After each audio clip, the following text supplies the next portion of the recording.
Hey friends, it is January 25th. I think it's 6:22 p.m. and I'm jumping on.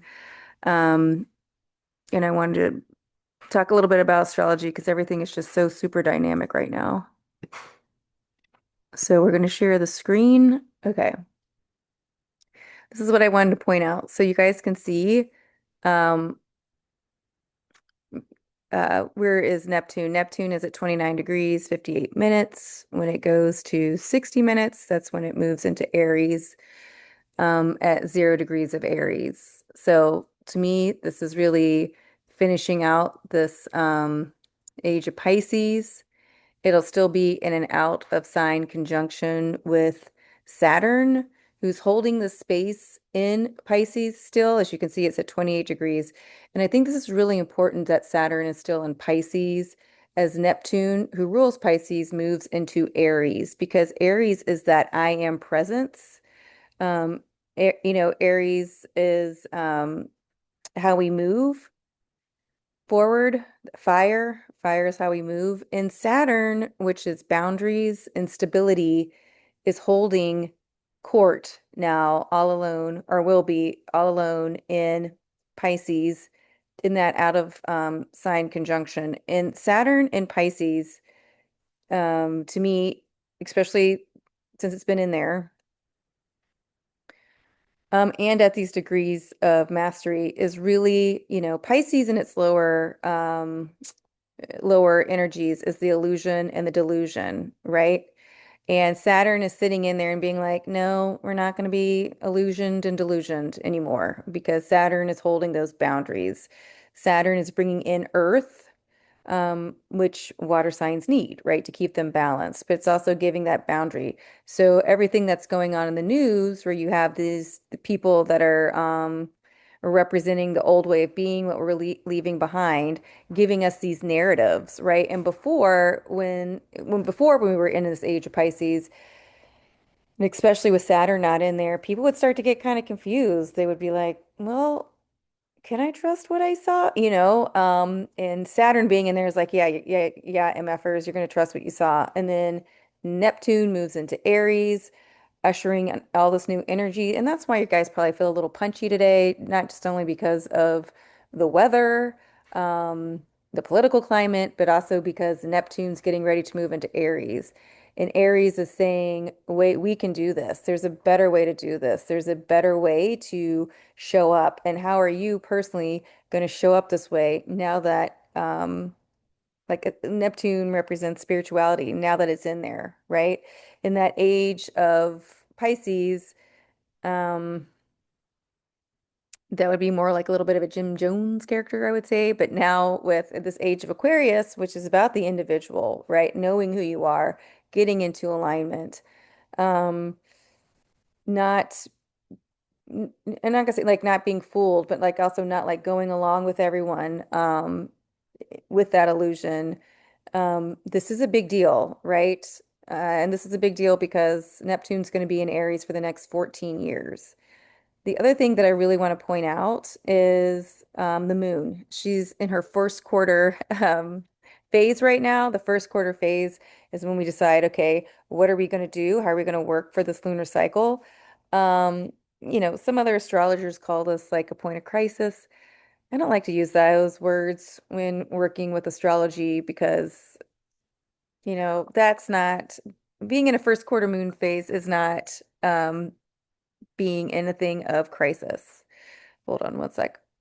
My friends are calling. So, I mean, you know what a crisis is. Just being in a first quarter phase of the moon is to me not a crisis. But she's at 3 degrees. The moon is in her first quarter phase. How are we going to move? How are we going to act moving forward? Right? What are we going to do for this lunar cycle? And now's the time to decide, you guys. I love that she is in Taurus, which is fixed Earth. She's holding that space. She is now she's in an out of sign conjunction with Chiron. Uranus is at the end of Taurus. Uh, it's getting ready to turn direct.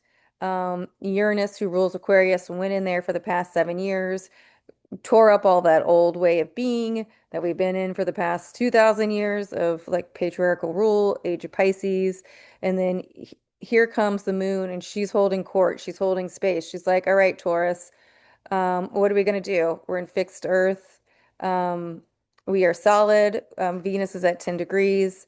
Let's go. We're not bringing we're not going to let any illusion come in and mess this stuff up. And if you guys can see what I also think is really interesting, and I'm flipping it over, if you see the moon at the very top, she's in a square with the sun, who is in Aquarius, a square with Mercury, who's in Aquarius, a square with Mars, who's in Aquarius, and a square with Pluto, who's in Aquarius. So the moon is in there.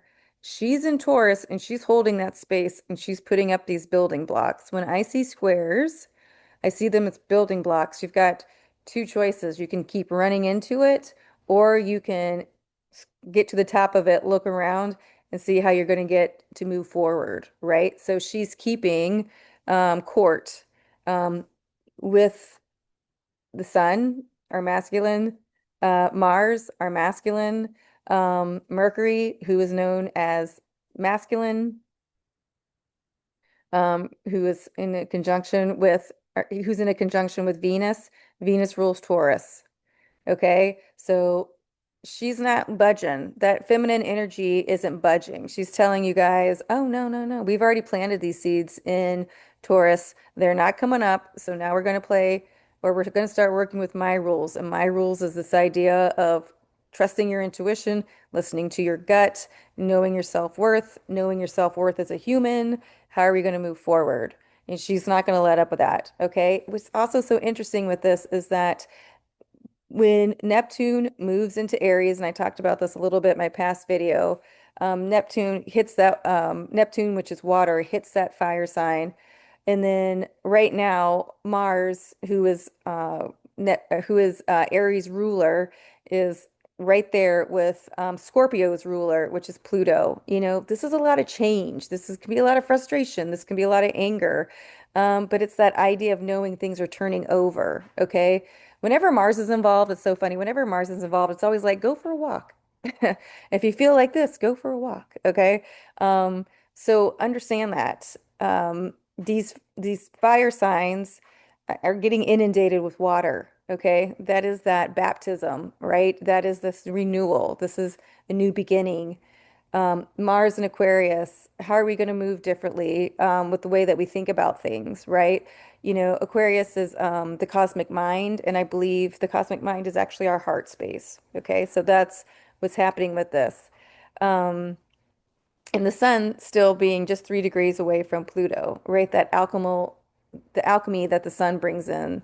And it's throwing all those solar flares, right, to us right now. So this is a big deal. The sun is also in a conjunction with Vesta, which is our the flame of the home and the hearth, right? If you guys aren't familiar with Vesta, look her up.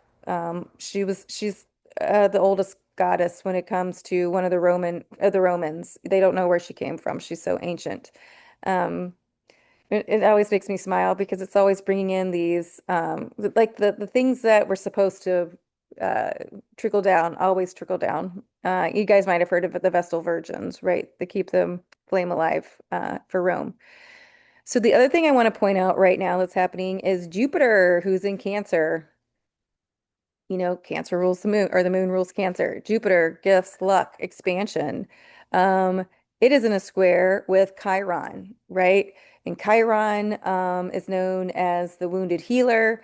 Chiron would be the one where we wouldn't go forward because we would say, well, what if people think of this of me? Or what if people think of that for me? In Jupiter is holding the space, saying, that's not true anymore. What is it that you want to expand, right? What is it that you want to expand? And the fact that it's in Cancer, Cancer is ruled by the moon. The moon is our, again, cycles, but our intuition, right? And it's saying, okay, where are we now? The moon in Taurus is saying, okay, where are we now? We're not going back. We're healing those wounds. And if you have these wounds now, it's time to start healing them because Jupiter wants to expand, right? What we've healed and how we're healed and how we're healing. Chiron now is seen as the healer. Okay. A lot of astrologers still read Chiron as that wound that will never heal. I don't read Chiron that way. I read Chiron as what you're working on to heal and what you will ultimately heal. Okay. Because again, um, Chiron, they don't know if it's a planet, they don't know if it's an asteroid, but they see it changing, right? Which says we can change. We're in this new energy of this age of Aquarius.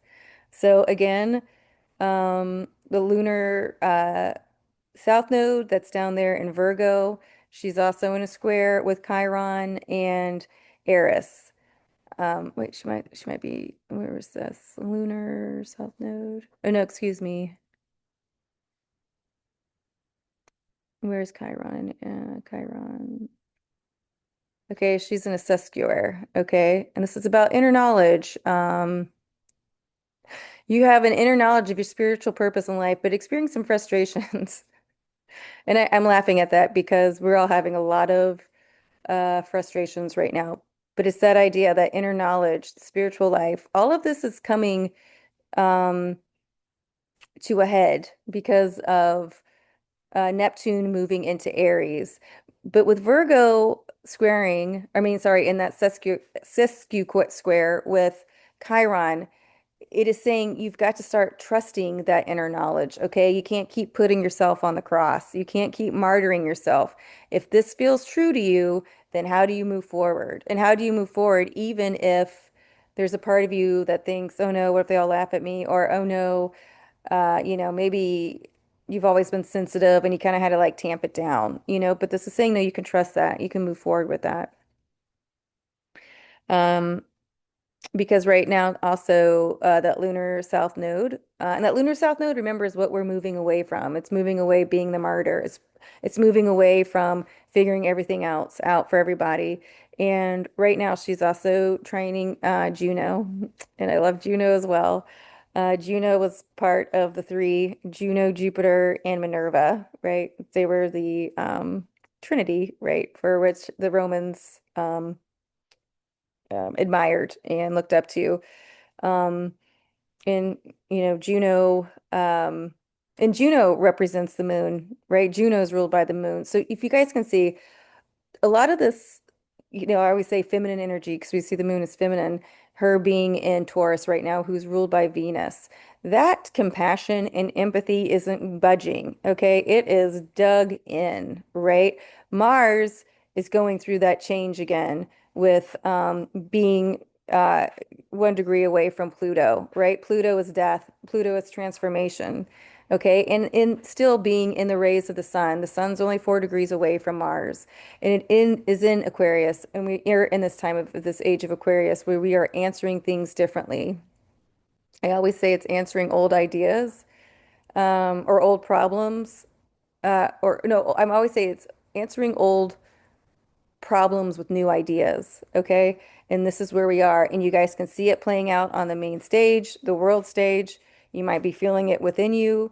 Um, but we're going to keep moving with this energy for all of Aquarius season because then we're going to hit the eclipses. Okay. So I just want to jump on real fast. I know it never turns out to be real fast, but I did want to jump on real fast and kind of talk about the energy today, especially because this is such a big day that Neptune is moving into Aries.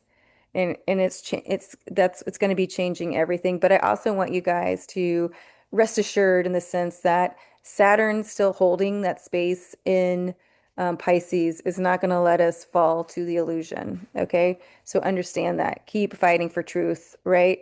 Mars has moved out. Mars and Aries have moved from Mars was the god of war, and now he's a spiritual warrior, right?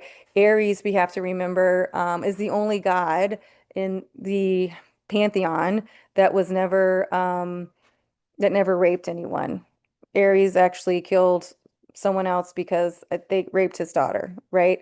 And so Aries is remembering this idea of who he is, um, and that I am presence. And moving into this out of this patriarchal form of justice. And of course, I'm going to say, let me say one more thing.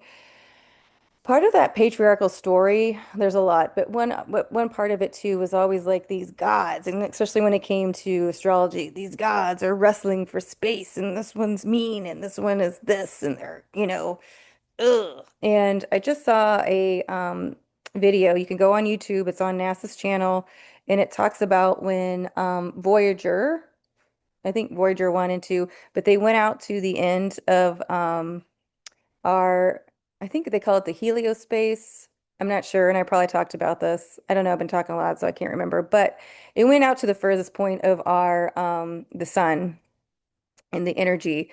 And what they thought they were going to find, and it was like it's right before like the sun, where the sun's energy ends, and then you move into the galaxy, the Milky Way, moving the Milky Way. And what the science thought they were going to find, and actually it's really funny because it said this is just what NASA found out. But actually they found this out in 2012. But anyway, it's just being released now. But what they found out was when the Voyager went to the very end of the sun's boundary and was kind of touching into the next space, that it was actually very organized and very pleasant. And it was not this idea of atoms and particles and plasma just fighting and trying to figure out and stay alive and screaming for life. Okay, that actually wasn't it at all. It was like, oh, we're at the end. Okay, thank you. And we're gonna hear, okay, and then you can move out into further deep space. Okay, and that's kind of like how we're reading, or not we, the collective we, me, like how I read with these planets. The energy that they have isn't one anymore because we are in this age of Aquarius. There aren't any more of bullying and fighting for space or showing up to be the best, right? Like Leo and the sun and the ego and all those things. Those things are still there because right now we still are a dualistic planet. But it's this idea of learning how to move differently in these spaces that we were creating differently. Okay, it's still the same space, but the way that we approach it and see it and talk about it and think about it is going to be different from now on. So, a little bit of a struggle in the sense that when new things are new, they can feel uncomfortable, right? And like you don't know what to do with your hands. And so, but what's being shown is it's going to be okay because we are moving into this new space. And it is hard because there's nothing to model this after. We've been modeling patriarchal norms now for over 2,000 years, and so now it's like, now what? Okay, well, oof, this is how we always done it. I know we don't want to do it this way, but now what? So, like, who am I? Neptune is hitting Aries. That who am I? Aries is now reclaiming itself of who it is. And it does have this huge depth of spirituality in it, dreams, how we can make things better. And that is going to come back from listening to ourselves, realigning this masculine and feminine energy in order to move forward. Okay, well, I hope you guys keep checking back this space. Maybe I'll talk more so these things don't get so long. And then if you guys have questions, we can fill them in. But till then, please stay warm. Check your heaters, check your gas stoves, all that stuff. Check your candles, check your neighbor. And then if you guys have any questions, please reach out. First quarter moon. This is going to be a wild lunar cycle. Okay, let's gonna stop there. Stop sharing here. And I will see you guys soon.